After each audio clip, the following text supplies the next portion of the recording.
Hello everyone, Nasir here again. In this video I'm going to talk about the US Treasury yields. We're talking in particular about the 10-year US bonds, government bonds that is. It's been a while since I made a video on the US yields actually. If I just quickly look at my ropes. Yeah, if you just quickly look at my YouTube list, some of the videos I've made. Alright, that was back in August last year. Okay, so where I was expecting US yields up to 1.7 again. Okay, so where are we now? Okay, we're at 1.77 at the moment for US Treasury yields, but I don't think it's done yet, to be honest.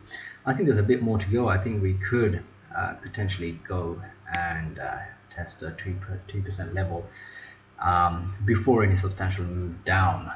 Overall, the bigger picture for Treasury yields, as you can see, where we seem to be on some sort of uptrend here. Even if we reach about 2% and then we break this interim trend line and head back down to around 1.5%, we still got scope to continue up. So yeah, overall I think we could see another push up on Treasury yields up to around 2%, somewhere nearby, and then we should see Treasury yields come down and retest around 1.5%, 1.55, around there. So let's see what happens. Obviously that has a lot of implications on the broader markets and so forth, in particular things like the safe havens, golds and so forth, which should overall push gold down. But then again, if yields are going to push back down themselves, then we could see gold heading back up after a push down and things like that.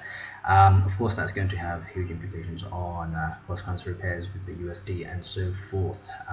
So yeah, let's see. We've got today we've got the Fed coming out with a rate decision. Let's see what they do with that. You know, a rate hike could usually have a positive impact on euros and things like that. So let's see how that goes, and overall take bond yields to somewhere around 2% before any kind of substantial pullback down.